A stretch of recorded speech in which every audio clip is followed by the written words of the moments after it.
All right, boys, September the 10th, 5:38, 2024. Put this video over there on Rimfire Central in my little squirrel hunting thread. You know, I'm not 63 years old yet. I'm going on 63. I use equipment, and I try to be honest about using it. Okay? I don't have any reason to lie to anybody, and I'm not going to use something that ain't worth a damn, okay? That's just not me. So if you see me using something, it's probably got something good about it, okay? Now, that don't mean you're going to like it. All it probably means is it's not terrible. Maybe it won't be terrible to you. You still may not like it, okay? Now, this trigger cam that I've been using, there may be some people eyeballing one of them and you want one of them. Well, that's fine. You can buy one. I bought mine on eBay. I don't think there's any actual U.S. dealers other than buying it off of eBay in the United States, but I could be wrong about that. Now, I've not used any of the others, the Tacticam and all that stuff, but I would say what I'm fixing to say applies to them as well. The last 2 mornings I went out and killed max bag limits, 10 squirrels each morning. And I believe I got all 20 squirrels in that damn trigger cam. Do you know how hard that is? And I'm bringing this up for a reason. And I'm just letting you know, if you're going to buy one of these things and you're going to use it,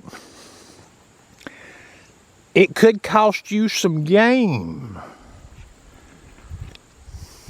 It could be cumbersome for you to use, especially at the beginning. It was a little bit for me. My experience in the squirrel woods allowed me to use that trigger cam and get all 20 of them squirrels in that camera and shoot them. And shot them pretty good, most of them in the head. Okay, in dry conditions. So you have to locate the squirrels, and I don't let the camera just stay in record mode, you know, because it only has so long and the battery will die on it. So I may put it in standby depending on the situation, and then go to record when I think I need to go to record. Now, sometimes I go to record and it don't pan out. I'm not going to bullshit you. But you still got to run the safety on that gun. And you got to run that camera and you got to shoot that squirrel. You got to find him and shoot him. So, you know, if you're going to spend the money on one of them, just be advised. It could cut into your game production at the beginning especially. You may get better used to it. Okay? And your squirrel hunting experience, depending, may be a driver. That's the truth, the sharpshooter's truth. Has it cost me some game? Has that camera cost me some squirrels already? The answer is yes. It has. Now, I'm going to bring this up, you know, because I'm a realist. Does using that camera... Now remember, I'm putting this on YouTube. I'm putting this over on Rimfire Central. Does using this camera put pressure on a person? Well, I guess it could. I guess it could. You know what I'm saying? I mean, you all get to watch me. You get to watch me holding that gun, seeing what I'm seeing in that scope. You're seeing exactly what I'm seeing for all practical purposes. You're seeing how long it takes me to get on the target. Just remember this, though. Some people may see some of them videos and some of those actual clips, and they may be saying to themselves, well, damn, he sure is taking a long time to get on that damn squirrel.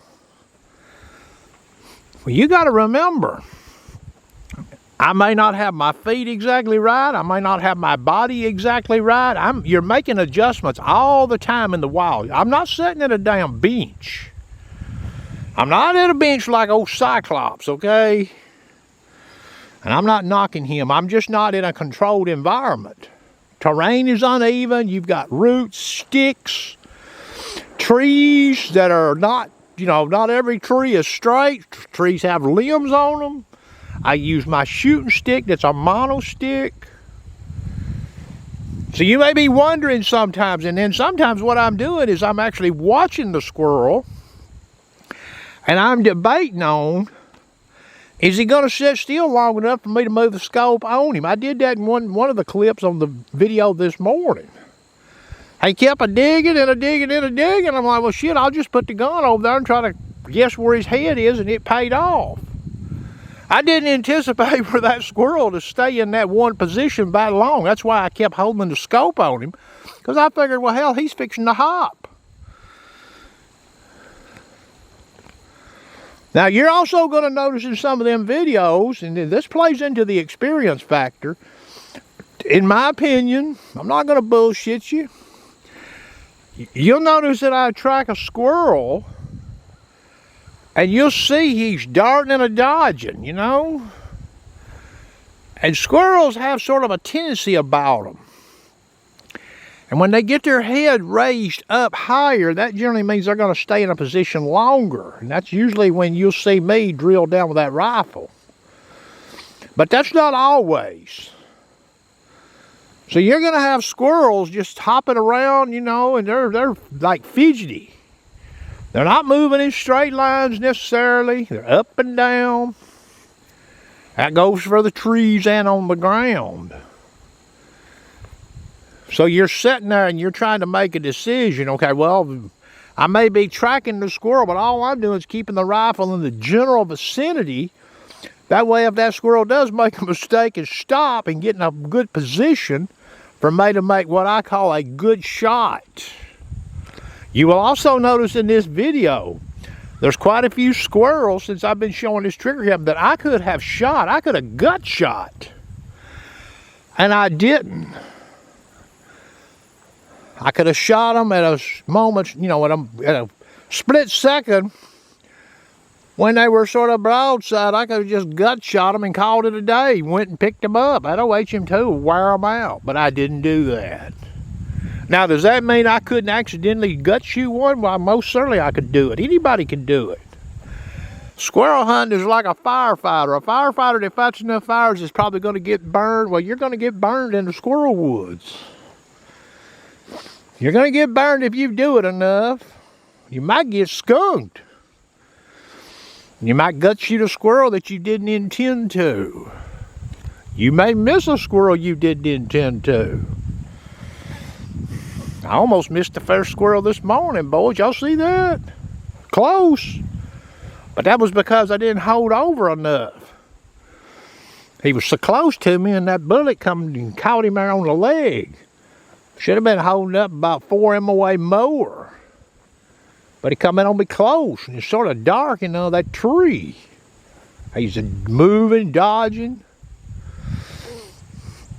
So yeah, you want to get you one of those cameras, I'm just giving you what you can expect. And watching the video can be very deceiving.